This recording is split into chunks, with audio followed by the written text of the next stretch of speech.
لیکن درجہ ملے گا اعمال سے. یہ چیز حناد ابن سری کی کتاب میں ابن مسعود سے منقول ہے کہ اقتسام درجات بالاعمال ہوگا. بہت سے لوگ سنتوں اور نوافل میں کوتاہی کرتے ہیں اور ان کو یہ نہیں خیال ہوتا کہ انہی سنت و نوافل کے ذریعے تو اللہ کا قرب ملتا ہے. ہم جب بچے تھے چھوٹے سے تب تو عشاء کی نماز 17 رکعت پڑھتے تھے اور جب والد صاحب کو دیکھا تو 9 رکعت پڑھنے لگے. 8 رکعت حذف. سمجھ میں آیا نا بھائی. اور اس کے بعد جب تک ضیاء العلوم میں تھے ہر نماز کے بعد تسبیحات فاطمی پڑھتے تھے. جب مظاہر العلوم میں آئے اور وہاں الدعاء السری المختصر دیکھی تو ابھی چھوٹ گئی. اور جب ہم نے قرآن جلالین پڑھی تو شیطان آیا, کہنے لگا یہ بھی تو قرآن ہی ہے, کیا ضرورت ہے روزانہ تلاوت کی. حذف وہ بھی چھوٹ گیا, سب چھوٹ گیا. وہ تو پھر رحمت الہی کو کچھ کرم کی نظر ڈالنے کا موقع کیسے ملا وہ تو وہی جانتے ہیں. بہرحال ایک نظر ہوئی. حضرت مولانا اسد اللہ صاحب رحمت اللہ علیہ کی نظر ہوئی. بس پھر سب شروع ہو گیا کہ یہ کون تھے. ایک بزرگ تھے ہمارے علاقے میں, حضرت اقدس تھانوی رحمت اللہ علیہ کے خلفاء میں ہمارے مدرسے کے ناظم تھے. ان کی قوت قلبیہ سے کم لوگ واقف تھے. ہمارے حضرت رحمت اللہ علیہ کو بھی نہیں اندازہ تھا کہ اتنے بڑے آدمی. اندازہ جب ہوا جب اسرائیل کی جنگ ہوئی مصر سے, تو ان بزرگوں نے ختم بخاری کی مجلس رکھی. بالکل عصر کے قریب حضرت تشریف لائے نائم صاحب اور فرمایا بچوں دعا کرو.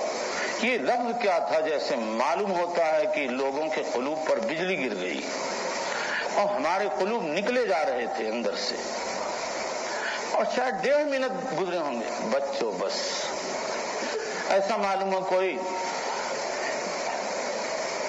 دریائے رواں کے سامنے سد سکندری حائل ہو گئی.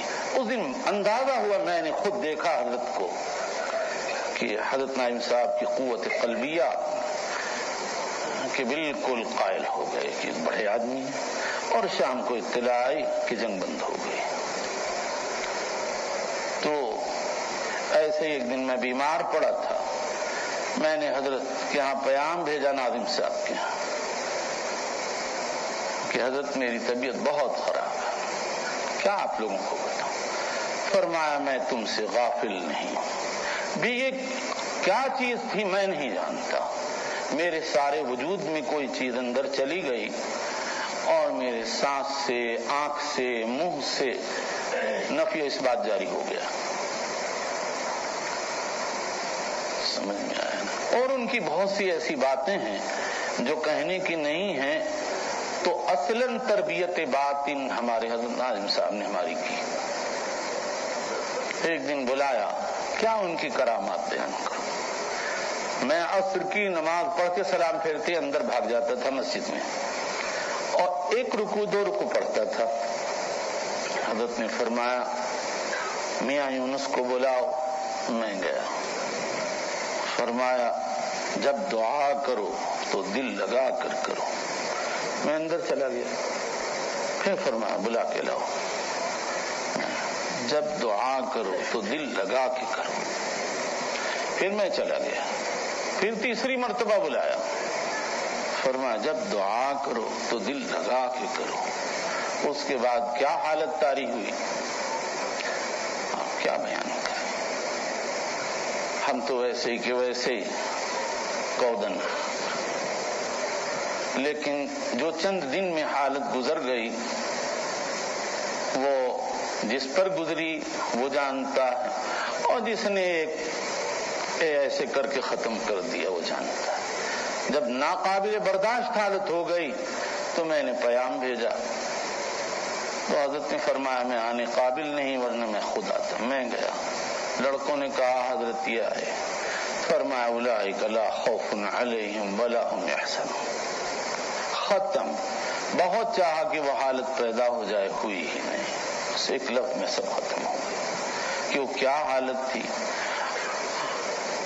آخرت کا اتنا زبردست تصور طاری ہوا تھا کہ اگر میں نماز کے لیے کھڑا ہوتا تو زور سے آواز کے ساتھ رونا نکلتا اور معلوم ہوتا کہ میں اس وقت قبر میں کھڑا ہوں۔ ایسا زبردست اثر ہو گیا تھا کہ وہ 3 دن میرے لیے ناقابل برداشت ہو گیا، اور میں نے ان کو، اور ان کی کیا میں باتیں کہوں، کیا کہوں۔ حدیث الحزن یا سودا طویل، یہ باتیں کہنے کی نہیں۔ ایک دن میں بیٹھا تھا مجلس میں، کشف و کرامات کا خیال آیا، اسی وقت فرمایا اس سے تمہارا کیا فائدہ، ایک مرتبہ سبحان اللہ کہو گے 1 درجہ بڑھ جائے گا۔ اور ان کی باتیں ہی عجیب ہوتی تھی۔ ما رأیناہ سقطت لہ دعوی وللہ الحمد۔ ایک مرتبہ جب میرے حج کی بات چلی، حضرت رحمت اللہ علیہ بھی چاہتے تھے کہ حج میں جائے، لیکن مجھ کو اپنے حالات کی وجہ سے پریشانی لاحق